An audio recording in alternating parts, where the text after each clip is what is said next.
sorry, hindi ko narinig. Oo. Good morning, sa bawat gising. My blessing, ha? Hindi ko narinig yung monitor nyo, yung monitor natin. Napuputol kasi. Kaya monitor, sabi ko, kailan kaya papapasukin. Anyways, good morning, happy Monday po sa inyo lahat. March 10 para sa mga pinanganak ng Year of the Rat. Ang pagiging open-minded ay magdadala ng masaya at bago at mas maayos na relasyon. Sa kalusugan naman na bigyan pansin ang mental health, mag-relax at magpahinga. Maswerteng direksyon, Southeast 2 p.m, Blue at 9. Kay Ox naman tayo sa love life, sa simpleng sorpresa ay magdadala ng kilig kay sweetheart. Sa health naman na iwasan ang mga unhealthy snack. Mag-focus sa healthy meals. Mag-exercise tayo. Northwest direction, 12 noon, orange at 5 ang swerte kay Year of the Ox. Kay Tiger naman tayo sa love life magbigay ng oras para sa quality bonding kasama si partner. Northeast direction, 8 a.m. Purple at 3 ang swerte kay Year of the Tiger. Punta naman tayo kay Year of the Rabbit. Kumamit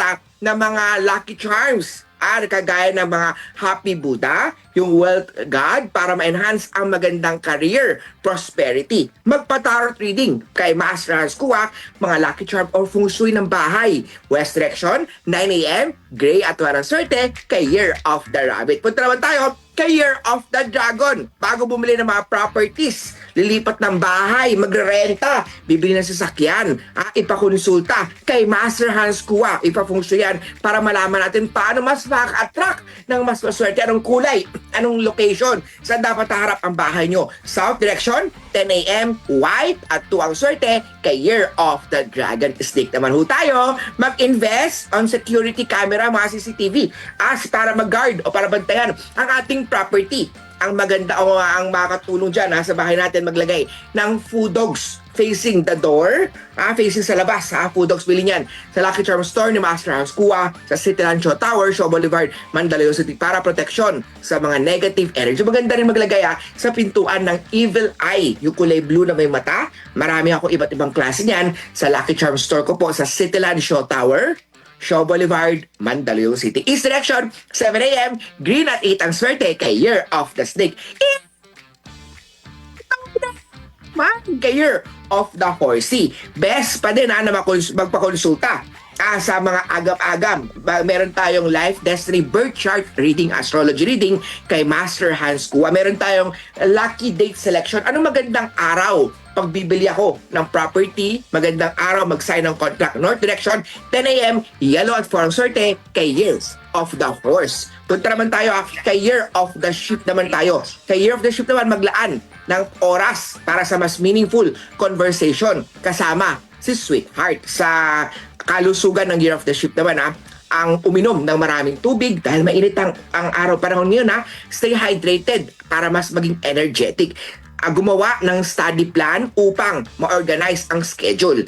Ang health lock naman po makakatulong dyan ang paggamit ng holo o ng Holy Gourd. Southwest direction, 11 a.m. Pink at 6 ang swerte kay Year of the Sheep. Year of the Monkey naman tayo maglagay ng mirror sa likod ng desk para makita ang mga taong nasa likuran mo. Para mag-attract yan ng mga opportunity. Bumili ng mga Lucky Charm, yung Wealth Inviting Cat sa labas, sa harapan naman ng desk mo para nagtatawag ng mas maraming customer, maraming benta. Southeast direction, 9 a.m. Blue at 9 ang swerte kay Year of the Monkey. Kay Rooster naman tayo mag-enjoy sa maliliit na moment kasama si life partner mo. Bumisita, mag-partner kay Master Hans Kua para sa birth chart partner astrology reading. Ano ba yung birth chart astrology reading? Based sa birthday na mag-asawa. Ano ba mga strength, weaknesses nyo? Ano nga ba ang lucky colors, lucky elements ng mag-asawa? Ano ba magandang direction? Ano ba magandang career o business papasukin? Yan ang tinatawag nating Life Destiny Astrology Reading. Ano ba pinagkaiba ng astrology ng tarot reading? Ang tarot reading naman, based sa barahan ng kapalaran, makikita naman natin ang mga posibleng sagot sa mga agam-agam mo. Maswerteng kulay sa rooster ngayong araw ay color blue. Maswerteng direction, southeast direction. Diyan kayo mag-stay, mag-work. 9 a.m. ang maswerteng oras para sa business transaction. Lucky number naman ay 9 para sa Year of the Rooster. Punta naman tayo kay Year of the Dog. Kay Year of the Dog, maglagay ng crystals. Ang magandang crystal para sa nag-aaral, yung fluorite. maganda maglagay ng abacus, maganda maglagay ng 9-level pagoda sa working or study table ng student para ma-enhance ang good grades. Sa career naman ng Year of the Dog, ang pagiging proactive, magiging ikaw mismo magte-text kung kumustahin mo yung mga kliyente, ay magdadala ng maraming benta, maraming customer ngayong araw. Sa finance naman ng Dog ngayon, iwasan ang pagbibili ng mga unnecessary para mas maging maganda ang financial growth mo. Northeast direction, 3 p.m., blue at 3 ang swerte kay Year of the Doggy. At kay Year of the Pig naman tayo, maganda ang bahay na maliwanag. Siguraduhin o make sure natin ang bahay natin ay may mga liwanag. Buksan ang ilaw. Buksan po ang bintana tuwing morning. Maganda po na binubuksan ang bintana para pumasok ang sikat ng araw, yung fresh air makapasok. Kung lagi ang recently nagpo-feng shui si Master Hans Kua, nakita ko sa mga client ko, laging may mga sakit. Nakita ko kasi yung bahay nila, hindi nila binubuksan ang kanilang mga window. Alam nyo ba, ang pagbubukas ng window sa bahay nyo po, sa kwarto nyo po, ay para pumasok ang signal ng araw, para may bagong opportunity, para yung good health mo rin po ay ma-enhance. Lucky direction ng Year of the Pig ngayon, araw na to, is west. Lucky oras naman para sa transactions ng mga business is 12 noon. Red at 5 ang swerte kay Year of the Piggy. Muli po ito po'y magabay lamang ni Master Hans. Ikaw po ang gumagawa ng swerte niyo po dahil nasa inyong mga kamay nasa lalay ang inyong tagumpay. Every Monday, narito po sa bawat kising, may blessing si Master Hans Kua para magbigay ng enhanced mga gabay, mapatnubay para mas maging maswerte tayo. Ikaw pa rin po ang gumagawa ng swerte niyo po dahil nasa inyong kamay nasa lalay ang inyong mga tagumpay. O paano? Wishing everyone a happy week, blessed at successful week ahead. And kita-kita tayo ulit next Monday. Bye-bye! Salamat po! Salamat sa iyong pabaon this week. Ayan. Alam mo, gusto ko yung sabi niya, yung, kasi Year of the Pig ako, tapos sabi niya, dapat daw laging maliwanag yung bahay. At honestly, yun, minsan hindi mo siya kailangan ng i-feng shui. Alam mo yung minsan pag nakapunta ka sa bahay na madilim, parang hindi Iba siya yung welcoming. vibe. Yes. At hindi siya dahil feeling mo horror, ha? Parang nakaka-claustrophobe kasi pag madilim yung bahay, tsaka hindi nga welcoming. Yes. No? Pero sa akin naman, parang hindi ko siya pwedeng sa kwarto ko na lang. Oo naman. Parang hindi mo pwedeng buksan because yung aking mga pusang alaga. Vampira ba yun? Yung window. Oo. Kasi di ba baka lumabas tumalon. Hindi, Second floor. Kaya dapat marami May kang screen. ilaw. Oo, O kaya may yun. screen yung bahay kung yun. meron May kang screen mga naman. cats. Kaya lang, doon nga ako natatakot. Alam mo naman, dahil parang medyo praning-praning ka. Naku nasara ko ba yung screen? Yes, Alam mo yun? yes. Tsaka marunong magbukas ng sliding kaya yun. Oo, may mga ganon. May mga Ay, si Master Ayan Hans. naman si... Oo. Ay, ayan. Apo, kahit wag buksan yung bintana, pwede na naman pong yung lang po, yung kortina.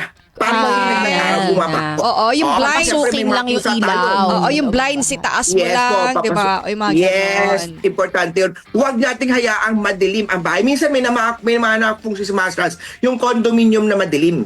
Kasi walang bintana talaga yung condominium. Totoo yan. Inner nasa inner siguro sila. Yes. O yung pagbukas ng bintana nila, kakita nila yung kapitbahay nila. May mga ganong condominium. No? Oo, May yung nakita ko pader. na- may Minsan mga nga ganong pader pagbukas mo, eh. Kapitbahay, tutulog pa. O yung mga sinampay yun, kita mo.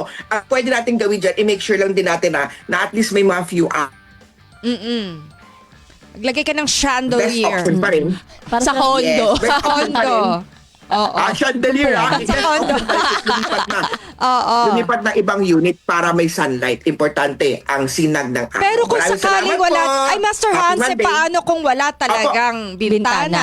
Pader nga minsan. Nakatira siya sa box. So talagang ilaw na lang. Oo, yung mga Diba? budget na apartment. Oo. Kaya ganun. Pwedeng Parang ilaw. Yes, tama po. Kung talagang wala, talagang magagawa, ilaw na lang talaga. Ang gawing maliwanag, lalo pag morning. Siyempre, pag tutulog, dapat may yin and yang tayo. Pag morning, dapat maliwanag ang sikat, di lang araw, kundi ilaw ng bahay natin. Kung evening naman, dapat madilim, tahimik, at cool ang energy, malamig ang energy para may yang and yin energy sa ating kwarto, sa ating bahay. Hindi pwede, Master Hans, na bukas yung ilaw mo habang tulog. Kasi mga takot sa mumu. Hindi maganda.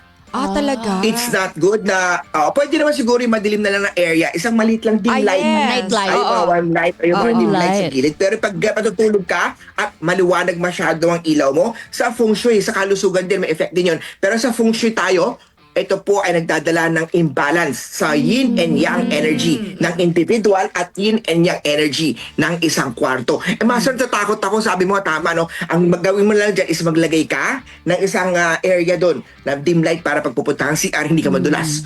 O ibuksan mo lang ilaw ng CR o para pag sa CR ka, hindi ka madulas o mahulog dahil nga sobrang dilim naman. Ayan po is to and balance na yin and yang.